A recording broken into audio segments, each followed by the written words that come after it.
full contact and real inhales. So why are you gagging?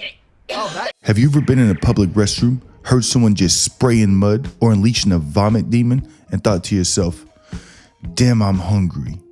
If you have, that's disgusting, dude. You gotta go get some help, man. That's super gross. But see, going back to the 1800s, there was a man who thought this way. His name was Stubbins Ffirth. Now this was before germ theory, so this man thought the best way to test yellow fever was to drink the throw up of his dying patients. Oh, and it gets even worse than that. This man was rubbing pus into his eyes, injecting himself with their infected blood, basting himself down with their sweat like it was butter, and just chugging their vomit like cups of Gatorade. All this was just to prove that yellow fever was not contagious. Now listen, I'm no doctor, but I think Mr. Stubbins Ffirth here was probably patient zero for rabies, the Black Plague, and probably every STD on the damn planet. I think when it came to divulging this information, Mr. Stubbins Ffirth should have pleaded his Stubbins Ffirth, because I'll tell you right now, not even Batman could get that shit out of me.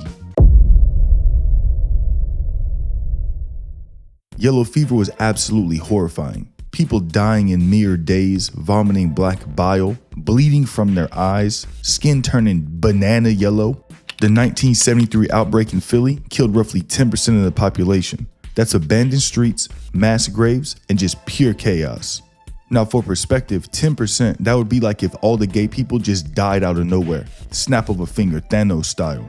Now hold on, some of y'all got way too excited when I just said that. Y'all evil, boy, you need some help. Anyway, no one even knew how it spread at the time, so the leading theory was bad air. See, I guess those 22-year-old white girls burning incense in their house all the time were actually onto something.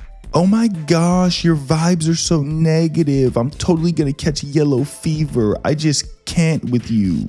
Who would have thought they were the real CDC the whole time? I mean, these people genuinely thought if the air smelled a little funky, it must be deadly. I'll tell you right now, Armpits Andy had no friends. And then we have Stubbins Ffirth. See, he saw yellow fever cases dipped in the winter and he thought, oh, this shit must just be seasonal, you know, like pumpkin spice. But instead of testing this like a normal person, he started throwing back shots of vomit. Like this, I wanna make sure you guys are getting this. I'm talking full contact glass. I even got some on my lip. So why are you gagging? I'm starting to think the two F's in his name stand for fucking freak. I'm gonna call this man Stubbins Ffirth. This man was turning his body into a damn science fair project. He was really out in these streets rocking the mushroom armor set from Elden Ring. First, he made cuts in his arm and then started rubbing infected people's throw up in the cuts, bro. Did he get sick? No. So his next test was the eyeballs. This man smeared pus into his own eyes. Did he get sick? No. So then he boiled vomit to try to neutralize it and drank it. Man was really at the Fallout crafting table making rad roach caviar. Did he get sick? No. Delightful aroma. Subtle notes of chicken pot pie in this throw up. Bitch, this isn't the vomit I ordered.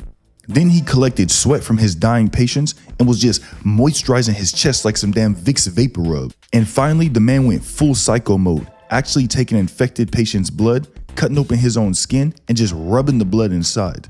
Look, at this point, Buddy needs to be locked up for life. Chain gang. There's no way you could convince me he wasn't just Jack the Ripper cosplaying as a damn doctor. But see, every test he did that didn't kill him made him convinced that yellow fever wasn't actually contagious. But little did he know, the patients he was testing on were in their late stages, meaning they weren't even contagious anymore. How's that for an Inception intergalactic interstellar twist for you? Mr. Ffirth was basically tightrope walking over zombie corpses, just lucky he didn't fall. He was really flipping a coin every night, just hoping he wouldn't wake up looking like Gollum. You're looking at it, you're looking at the color. So why are you gagging? Some doctors called him brave, some called him deranged. In my opinion, he's the type of person that wouldn't wear his seatbelt on a roller coaster. His final report stated yellow fever is not a contagious disease. And here's the interesting part. He was right. Well, sort of. See, he was right that yellow fever isn't spread through pus, vomit, blood, things like that. But yellow fever is highly contagious. It's just spread through mosquitoes, which no one knew at the time. So all that pus drinking and vomit spreading and putting in his body, that shit was pointless, bro.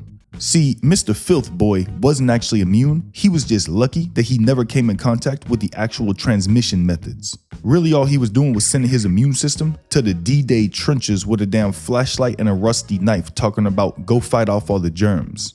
We'll say germs is short for Germans. Now, fast forward a few decades and a Cuban doctor named Carlos Finley suggested mosquitoes were the real culprit.